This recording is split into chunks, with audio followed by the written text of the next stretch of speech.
大家好 Hello everyone. Today's poem is 过故人庄 by Meng Haoran.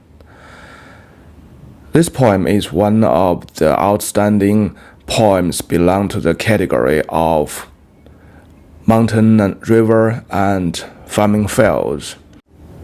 山水田园诗 山水田园诗 and 边塞诗 the mountain, river, and farming field type poems and the blockage castle type of poems is the two pillars of the Tang poem, and which is not very obvious or very popular in other dynasty. And today we'll have this one is the pillars, one of the pillar poem among the mountain and river and farming fields type. And of course, Meng Haoran and Wang Wei is the two leading poets for this type. And this poem is one of the most outstanding poems by Meng Haoran, and of course it's one of the pillars of the very typical farming fields and mountain rivers farming fields type of poem. So let's have a little bit explanation of 山水田园. So 山 mountain, that's very straightforward. 水 is quite different in the ancient China and in the modern world. Today the 水 is just water or agua, but in the classic Chinese, the 水 means river. So when we're talking about the Yellow River, it's not like Huanghe today. We call it 河水. So 河 is a name for the Yellow River, and 水 means river. So let's have another example. That's 长江. So 江nowadays is equivalent to the meaning of river. And in the ancient China, the Jiang does not mean river. It's the name for Yangtze River. So in the classic Chinese, the Yangtze River is not Changjiang like today. It was called Jiang Shui. So Jiang is a name. Shui means river. So the shan shui means the mountain and rivers, not mountain and water. So that's make the full sense of 山水田园. Tian, of course, the farming field. Yuan means the garden. So all these four characters, they have their correspondent. Mountain to the river, the farming field to the garden of the village. So that's very closely related and correspondent. Okay, that's about the meaning of the 山水田园, mountain, river, and farming fields type of poems. For Meng Haoran is quite simple. His style is very simple. He was the typical Tang intellectuals. He want to contribute to the country to get a position in the government. So he started and make friends with the elite intellectuals to earn his own fame. And but he don't want to go through the passageways or why the imperial exams. So that's one of the way to get a position in the government, but he don't want to do that. He's a bit well-off family, so he doesn't worry much about the living. So he just tour around, make friends with the elite intellectuals. Li Bai, Du Fu, Wang Wei, they are all his best friends. They are. So he actually made a lot of good friends with among the intellectuals and some high-ranking officials. And the other way, he lead sometimes he lead a hermit life. So there's this is a typical second way to get a position in the government. So this was so-called 中南捷径. 中南捷径 is a story, real story. So 中南 is the South Mountain, so the big mountains south to the capital city, Chang'an. So there's a lot hermits in that big mountains, and one person got a very, very big fame through his hermit life. He write articles and he host some of the visitors, mostly intellectuals, people. So gradually he got a big fame, and the emperor heard his fame and summoned him to the central government, gave him a position. So he didn't need to go through the imperial exams, and still he got a position. Actually, that's the real thing he want. In fact, most people think he didn't want to be a hermit lifelong. The real purpose or goals for him is still to get a position in the central government, and he made it. So that's the term 中南捷径 came from. 中南, the South Mountain, 捷径, the shortcut. So he didn't go through the imperial exam. So most people think the poet Meng Haoran, he has thought of the idea to go through the shortcuts to the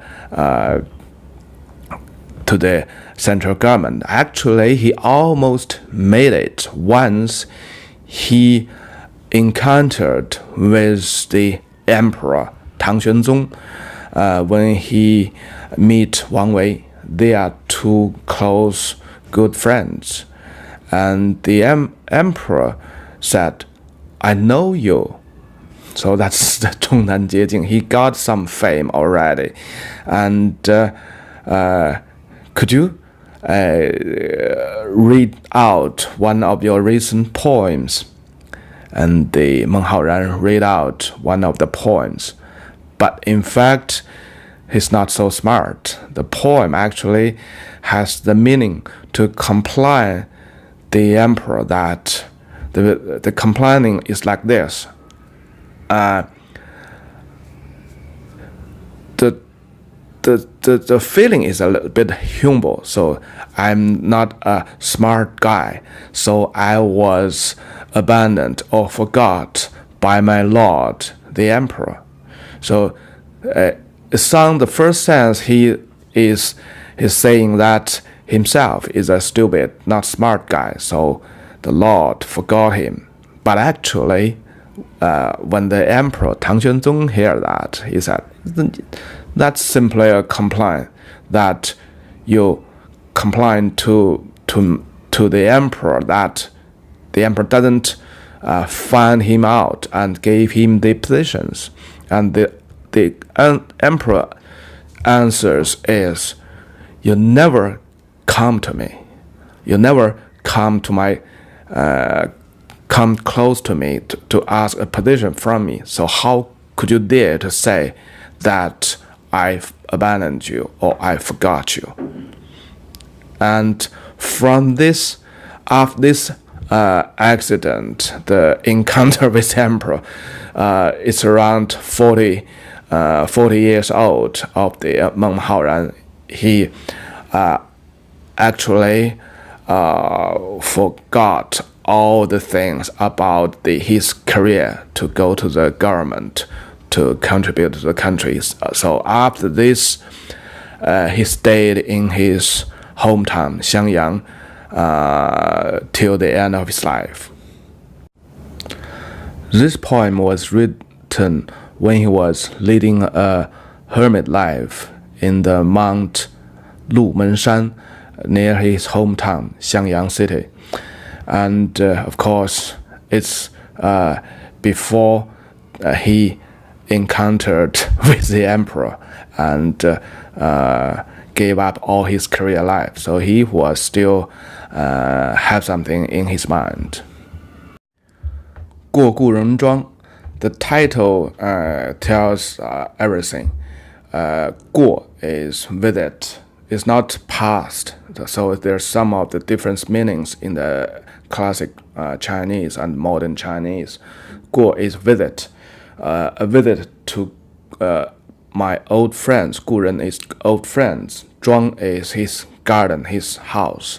So this poem tells about Meng Haoran pay a visit to his old friend's house not far from. He's leading a hermit life in the suburb of the Xiangyang city. So his old friends, of course, he's also in some village or in the countryside and not far from him. 故人具鸡黍，邀我至田家。绿树村边合，青山郭外斜。Very simple, very straightforward. So we just only need to explain some of the words. You will know everything. 故人 old friends. 具鸡黍 具 is prepare, get ready. 鸡黍 the chicken, 黍 is the cereal, the millet. It's not the same as the Europe American things. So it's in the Chinese we call it 小米. The small rice is yellow, a little bit sticky, and that's the main dishes or the main food for the classic Chinese. So it's so-called 黍. It's a main course or the main food. And 鸡 chicken. So in a normal sense, it's in this poem normally it's said the host is so well prepared with the best food and the best dishes, chicken. Anyhow, in the ancient China, chicken is quite so normal things. In the early Tang dynasty, there is government regulations that the officers cannot eat meat, carne. So one of the high-ranking officials, he went to some of the places and he eat chickens, and so he was reported by someone to the emperors. The emperor Tang Taizong, the very famous emperor of the Tang dynasty, Tang Taizong, he said, chicken is not meat. It's okay. He can eat it. So there's some of the common sense for the classic or the Asian Chinese is that the beef, the lamb is good things. The pig is not good. It's not that's for the normal people, for 草民. Today we call 草民the normal peoples. So anyone that is well off or is a elite or he's a knowledge intellectuals, he won't eat pig. He will just eat sheep. The beef is very special. Normally, you don't see someone eat it unless few of the very noble peoples, because the bull or cow is very valuable resources or workforce for the Chinese for the farming field. That's the most important tools to do the farmings. So in most time in the Asian China, the cow, the bulls, is strictly prohibited from be eaten. So normally the well-off people, the elite people, they eat sheep. Until the Qing dynasty, that the pork became very popular, and no matter it's officials or elite people, they eat it. But in the Asian China, the pig, chicken is quite normal. So here you can see for normal people, it's a very well prepared dinner. But anyhow, it's only in the sense of the normal people or in the countryside. So it's a very typical countryside dinners and well prepared countryside dinners. 邀我至田家, so it's not some of the happenly drop by. It's the poet was invited by his old friends. 田家, the farmer's house. So that's very straightforward. 绿树村边合, 青山郭外斜. So this is well praised by a lot of people because it's a very picturesque and it gives the colors. 绿树, the green trees surrounded the small village, and 合 is close, enclosed, so it means surrounded. It's a little dynamic like actions. 青山郭外斜, so the 青山, so remember we talked a lot about the color of the mountains, so it's big mountains not far from. It's big mountains because of the color. It's dark green, dark gray, so it's called 青山 or 苍山. 郭外斜, 郭 is the city wall or the village wall. 郭外斜, so the green mountains tells outside of the village's walls. So this gave you a lot of the picturesque imaginations. You can thought about the poet and his old friend. They are in the village already, and they see the green trees surrounded and see the dark green mountains tails outside of the village. 开轩面场圃，把酒话桑麻，待到重阳日，还来就菊花。 Though they are now seated, they push out the windows. 开轩 push out the windows, so the windows face to the ground. So that's ground also for the farmers to dry out the harvested crops, to green the crops. So if you've ever been to the typical Chinese village, you will always find sort of the 场圃, and in the northern China they call it a 场. So that's like a playground. It's to dry out the crops and green the crops. 把酒话桑麻, 把酒, 把 is they hold the wines, 把 is hold wines, 话桑麻, so talk about mulberry and hemp. Mulberry is the food for the silkworm, and hemp is the raw material for the clothing. So in the Asian China, only the noble people, well-off people, they wear silk clothes. The farmers, normal people, they wear the clothes made of the hemp. And so talk about mulberry and hemp actually means that's the real life of typical farmers.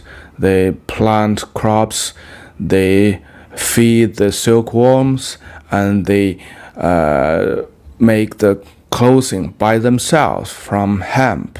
So that's the very typical and the most work clothes for a farmer, typical farmers. So this actually is quite normal. So for everybody know when two Englishmen people they meet each other, they talk about weather. So that's a habit. So the China, basically, especially in the Asian time, is a land of farmers. So when the two ordinary farmers, they met each other. They talk the things they care most. And the crops, the silk worms, the hams is the most important things for typical farmers. So they talk that things. This remind me of my grandma. She's from the countryside, not far from Xi'an, and when a relative pay a visit to her, I was a very little kid, just as a side of her. The first thing first, or the most things the two they talk about is how about the wheat is growing. Is it if the rain is enough? If the rain is not enough, if it's very dry, the wheat will not have a very good harvest. So I was a kid, so I actually they should talk quite a lot, so that still keep the imaginations in my mind. If I was an ancient Chinese when I read this gave me a very, very close link to my own life. And even the intellectuals, a lot of them, they live in the countryside, and they have their own farmlands. It doesn't matter they work on the farmland or not, but they will hear a lot such talks between two peasants, or between his parents, or between his relatives, whatever. Through his lifelong time, he will hear a lot such talks, like the two English people, they talk how is the weather today. 待到重阳日，还来就菊花。Okay, it's very simple and straightforward. So, before the last two sentences are all about the visit and what they doing. They drinking, they chatting, they chatting some of the gossip things, all the farmers things, and the last two sentences put an end to the whole visit, to the whole event. So until the 重阳日, the Double Night Festival, remember that? September 9th, of course, lunar calendar. That's 重阳. That's a very important festival in the autumn. 待到重阳日，还来就菊花。还 is not 还 is means come back. 就菊花，就 is go for, or is to come to near to something. 菊花 chrysanthemum flower.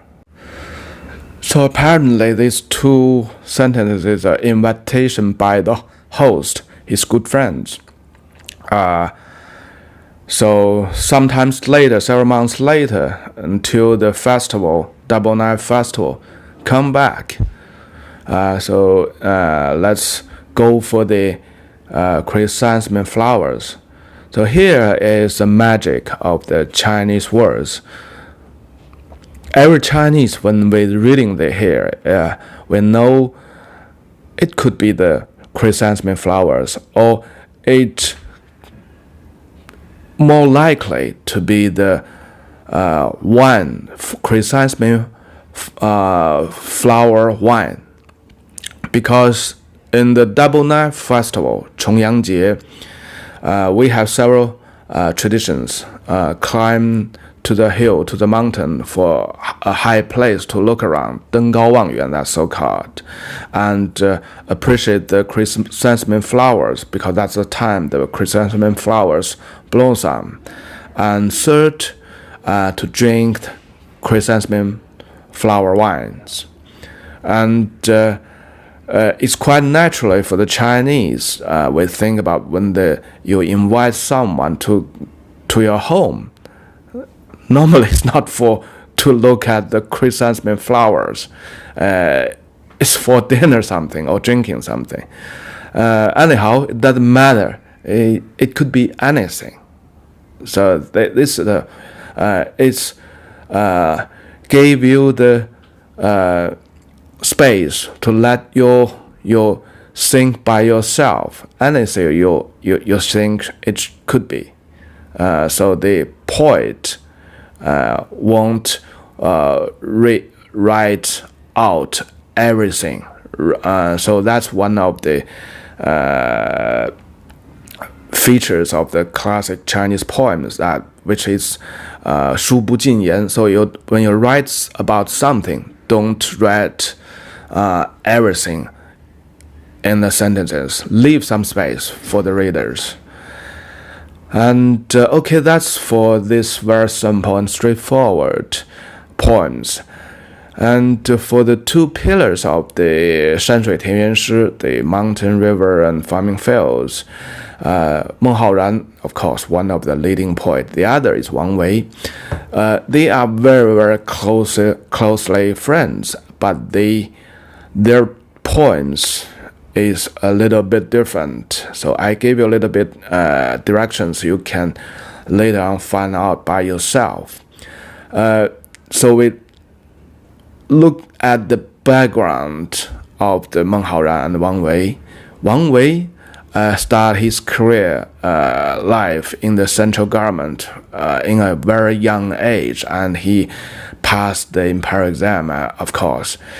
And later on, he goes through a lot of miserables because of political things and the civil wars, and he was captured by the rebellions and was forced to take a position in the rebellious government. And later on, when the Tang dynasty recovered, he suffered a lot of the doubt because he has worked in the rebellious government for a bit of time.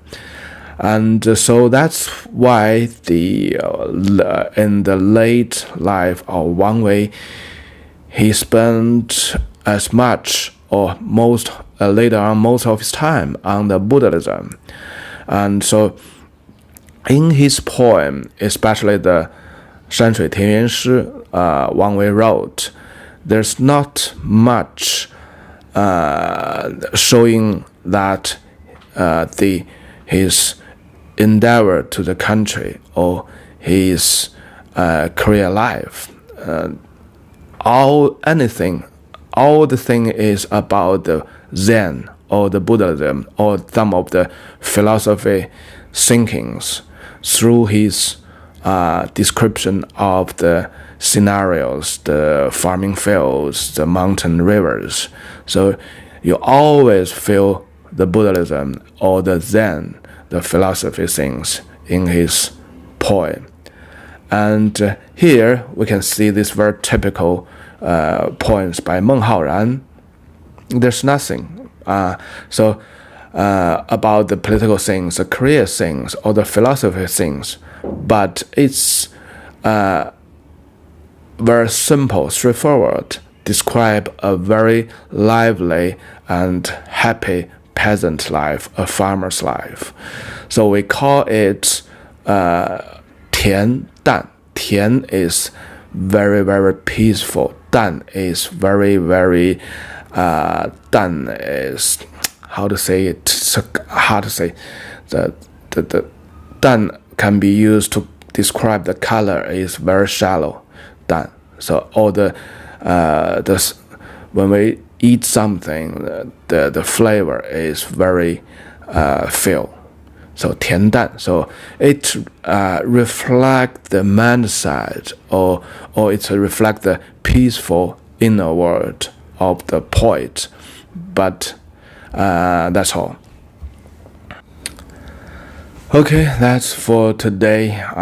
One of the pillar poems in the 山水田园诗 mountain, river, and farming fields poems.